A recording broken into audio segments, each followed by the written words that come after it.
Assalamualaikum warahmatullahi wabarakatuh. Waalaikumsalam warahmatullahi wabarakatuh. Salam sejahtera bagi kita semuanya. Sebelumnya perkenalkan, nama saya Rahayu Trizatul Finta, saya dari absen 29. Di sini saya ingin mempresentasikan atau menjelaskan tentang fondasi komunikasi kantor yang efektif.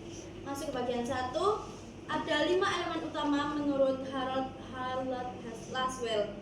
Yang pertama yaitu komunikator ataupun orang yang mengirim pesan. Lalu yang kedua pesan ataupun sesuatu informasi yang disampaikan oleh komunikator. Lalu yang ketiga ada saluran, yaitu media yang digunakan komunikator untuk mengirim pesan ataupun instruksi.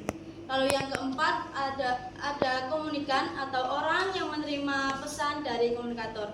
Lalu yang kelima ada feedback atau efek, itu adalah timbal balik atau jawaban dari komunikan kepada komunikator. Lalu prosesnya sendiri berjalan melalui siklus encoding dan juga decoding. Pengirim mengubah gagasan menjadi simbol atau encoding, lalu penerima menerjemahkannya kembali menjadi makna atau decoding.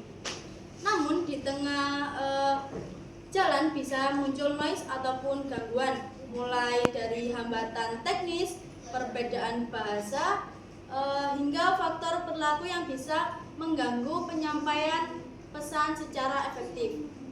Masuk ke bagian 2.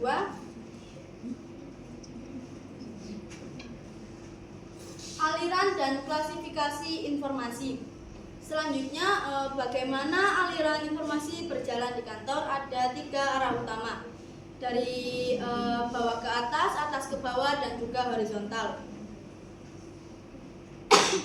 Komunikasi ke atas bisa dari bawahan ke atasan, seperti laporan, mengajukan laporan, keluhan, ataupun saran.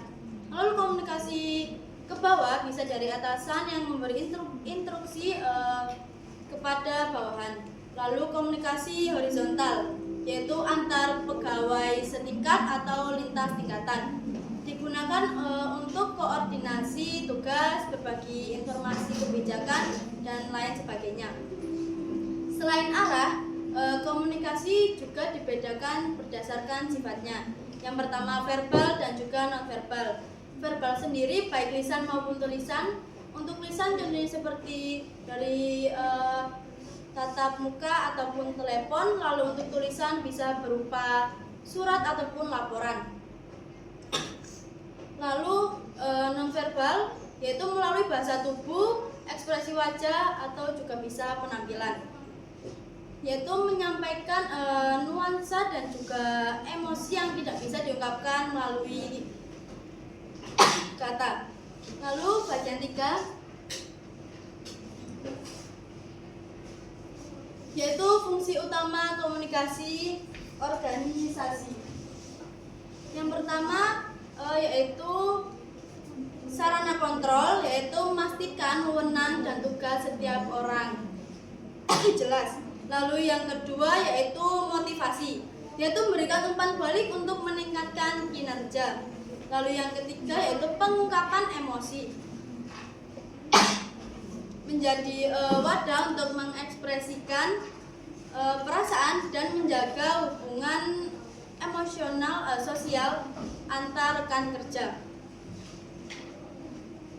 Lalu penyampaian informasi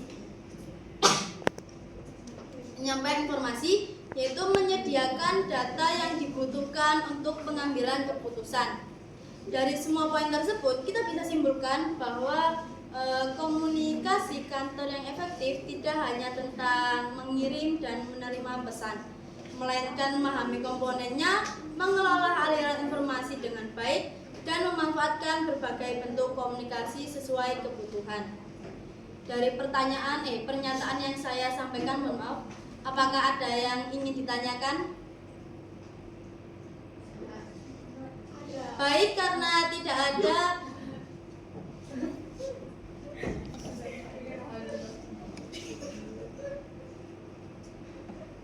saya akhiri. Wassalamualaikum warahmatullahi wabarakatuh.